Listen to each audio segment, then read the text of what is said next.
Welcome to This Explainer. Today we're unpacking an absolute engineering marvel. Because a helicopter, well, it doesn't just fly. It's a machine that's constantly combating the violent forces of physics every single second it's off the ground.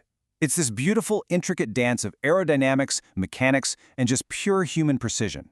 I mean, think about it. How exactly does a machine defeat gravity, tame incredibly chaotic air, and somehow manage to fly backward, forward, sideways, and straight up? Well, let's actually solve that puzzle together by walking through the exact chronological flight plan of a rotary wing aircraft.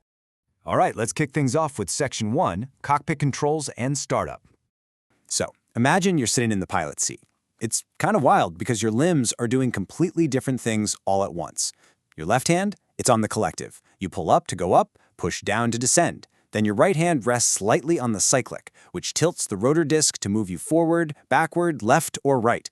And your feet, they aren't just chilling. They're working the anti-torque pedals, controlling the tail rotor just to keep the nose of the helicopter straight. You're quite literally strapped directly into the mechanics of the machine.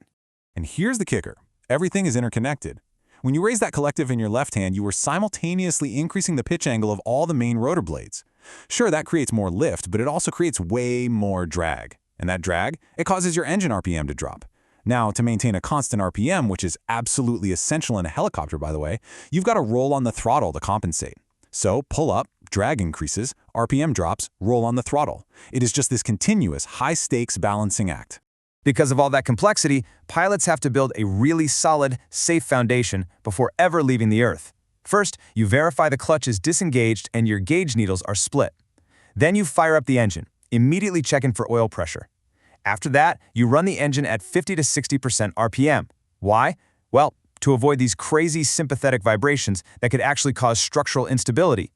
Once that clutch engages, you warm up the engine at 70 to 75% RPM and do a magnetic drop check, just to make sure there's no more than a 7% drop in power. Basically, this is how pilots tame the beast before taking on the air. Moving right along to Section 2, Lifting into the Hover. Now, actually lifting into a hover isn't as simple as just pulling up. As the pilot raises the collective, the helicopter sits on what we call a ground cushion. The air being sucked down through the rotor system collects right beneath the helicopter, and it creates this invisible, high-pressure pillow of air. And because of this cushion, it actually takes slightly less engine power to hover close to the ground than it does higher up in the sky. Pretty cool, right? But balancing on that invisible pillow? Oh man, it is an absolute art form. Hovering requires these almost magical micro-adjustments. Remember, you're dealing with dirty, turbulent, recirculating air that your own rotors just whipped up. It takes the tiniest pressure changes from your right hand. In fact, flight instructors often say it's more like willing the cyclic to move than actually pushing it. It's this incredibly tactile, super sensitive state of flight where you're really just trying to keep the whole machine perfectly centered. Okay, let's look at Section 3, Aerodynamics of Forward Flight. So you want to fly forward. The pilot gently pushes the cyclic forward, and the helicopter literally falls off its comfortable ground cushion. As we accelerate from 0 knots, we start hitting some major aerodynamic obstacles. Over the next few seconds, the airflow changes dramatically, and the pilot actually has to fight the controls to keep the aircraft stable. For example, right around 10 to 20 knots, we run smack into the transverse flow effect. As you move forward, the front half of your blades are suddenly slicing into nice, clean, horizontal air. But the back half, it's still churning through that dirty, downward, recirculated air. So clean in the front, dirty in the back. Now, because of a physics quirk called gyroscopic precession, which basically means an aerodynamic force acts 90 degrees later in the rotation, that extra lift in the front causes the helicopter to aggressively roll to the right. And at the exact same time, your tail rotor suddenly hits clean air, becomes super efficient, and yaws the nose hard to the left. So the pilot is actively fighting a right roll and a left yaw all at once. Let me tell you, it is a very funky, bumpy ride. But if you just keep pushing forward, right through that vibration, something magical happens. Somewhere between 16 and 24 knots, you hit effective translational lift, or ETL. You've now accelerated fast enough that the rotor disc completely outruns its own turbulent vortices. The entire system is finally slicing into clean, undisturbed air. The efficiency of the rotor system just skyrockets. You get this massive boost of lift without adding any extra engine power at all. Honestly, it's one of the few times in aviation where you genuinely get something for nothing. The helicopter just naturally wants to climb.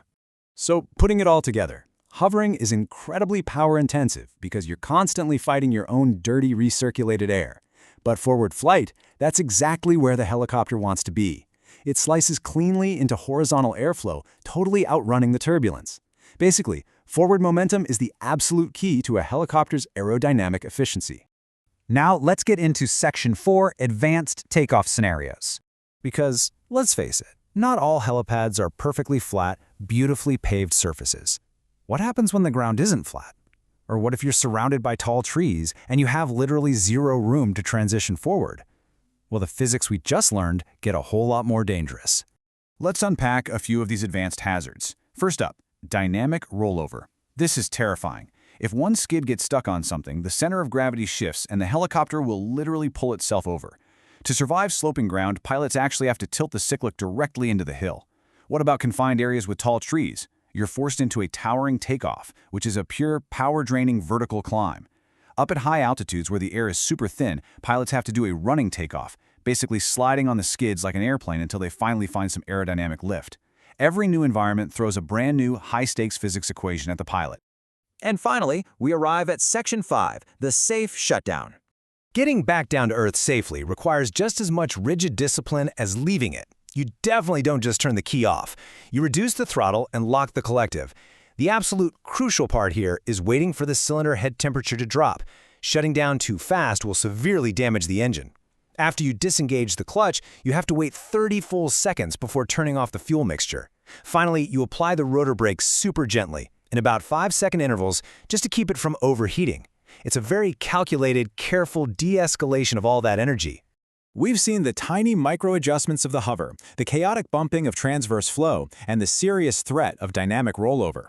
So think about this. If mastering a helicopter means taming these violent aerodynamic forces second by second, what does that say about the absolute precision, discipline, and skill of the pilots who fly them? It really isn't just flying. It's a continuous, calculated triumph over nature. Thanks so much for joining me today, and I'll catch you on the next explainer.